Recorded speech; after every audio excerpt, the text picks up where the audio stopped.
मैं देवों के देव महादेव के चरणों में प्रणाम करती हूँ। मैं गौरी पार्वती माता के चरणों में प्रणाम करती हूँ और मैं कार्तिक गणेश दोनों भैया के चरणों में प्रणाम करती हूँ। मैं शिव जी के पूरा परिवार को चरणों में नमन करती हूँ। मैं सभी देवी दुर्गा के चरणों में प्रणाम करती हूँ। जितने गुरु भाई बहन लोग उनको मैं प्रणाम करती हूँ और महादेव से ही दया मांगती हूँ कि हे महादेव सब पर दया कीजिए, पल पल दया कीजिए। हे महादेव जितना गुरु भाई बहन लोग का काम रुका सबका काम पूरा कीजिए। आज मैं शिव जी का कथा सुनाने वाली हूँ। एक गांव में एक आंचल नाम की एक गुरु बहन रहती थी।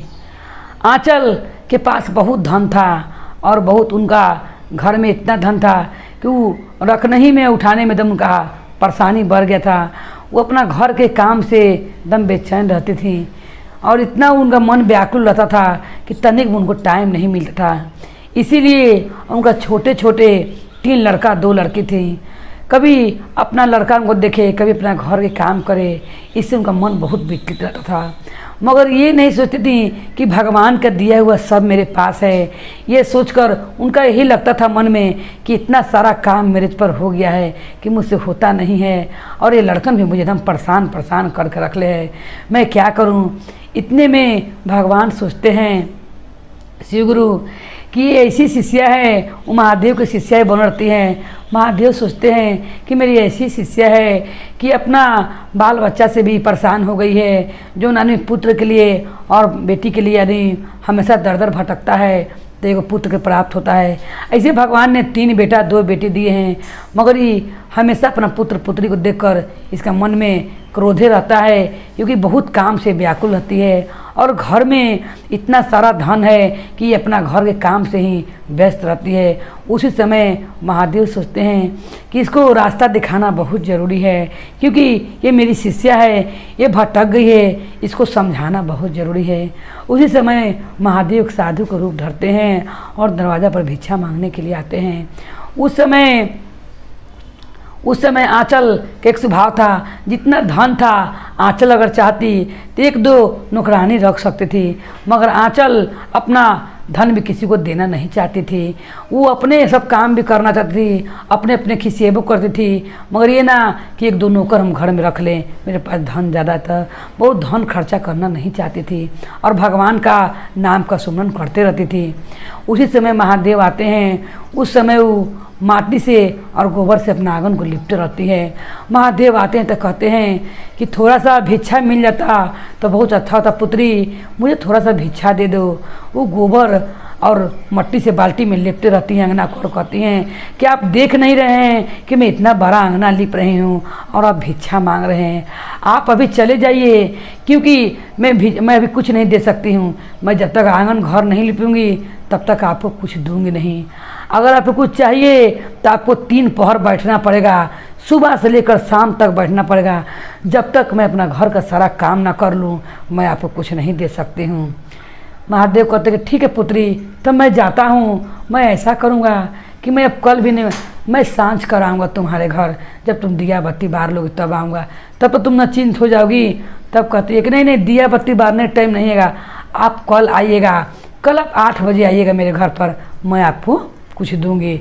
महादेव चल जाते हैं। फिर होते भोरे महादेव उसके दरवाज़ा पर ठीक 8 बजे पहुंच जाते हैं। उस समय वो अपनी पुत्री को भोजन करवाते रहती है स्कूल जाने के लिए।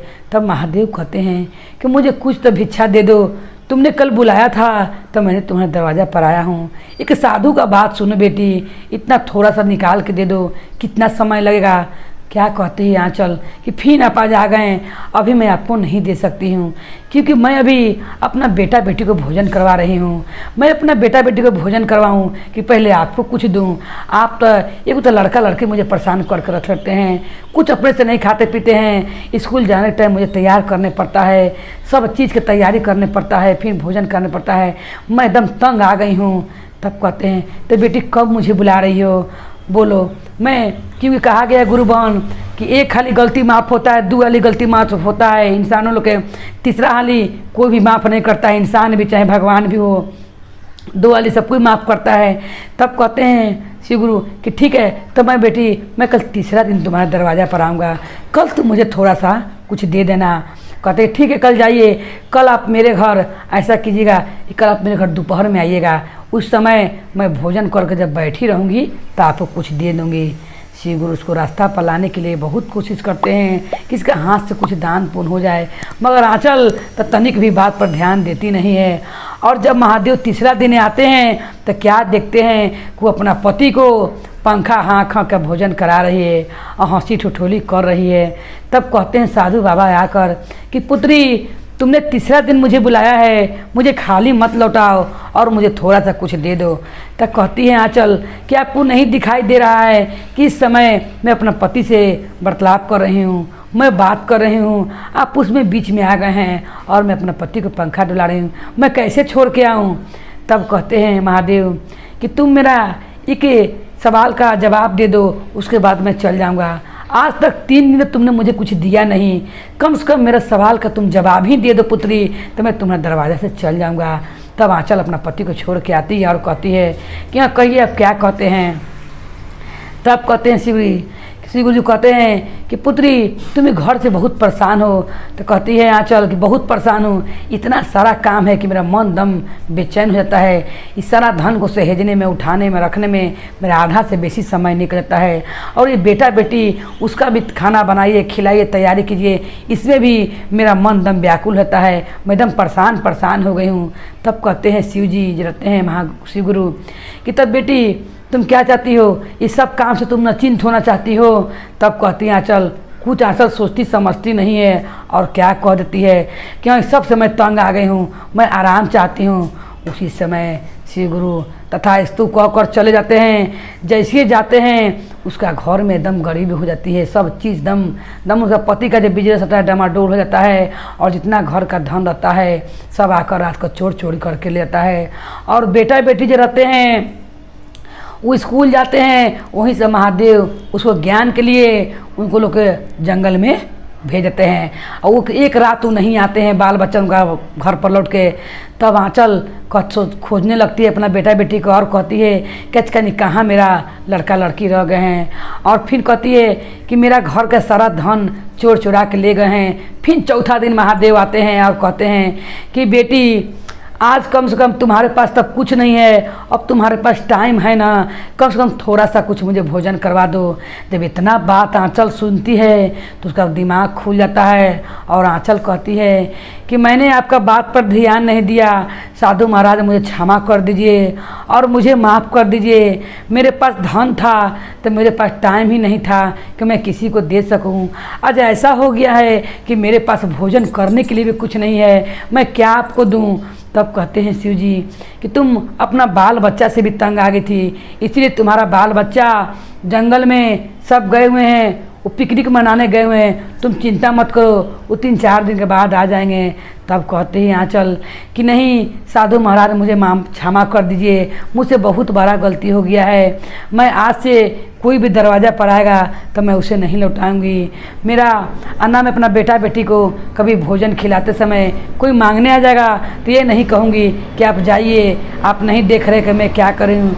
आपका 3 दिन के आना मुझे समझ में आ गया कि इंसान को ढेर धन देखकर ढेर उतलाना नहीं चाहिए और बाल बच्चा भी देखकर ढेर घबराना नहीं चाहिए।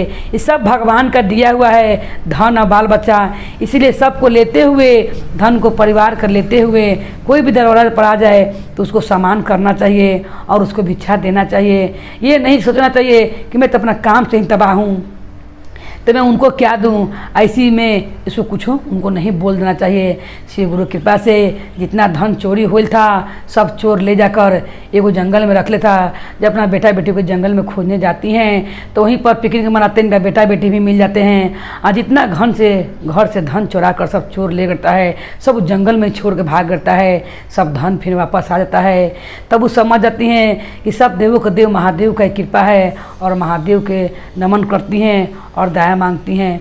तब जैसे महादेव ने आंचल को रास्ता दिखाने के लिए उसको ज्ञान नहीं था, तब महादेव ने आंचल को ज्ञान और रास्ता दिखाने के लिए उन्हें ज्ञान बताया।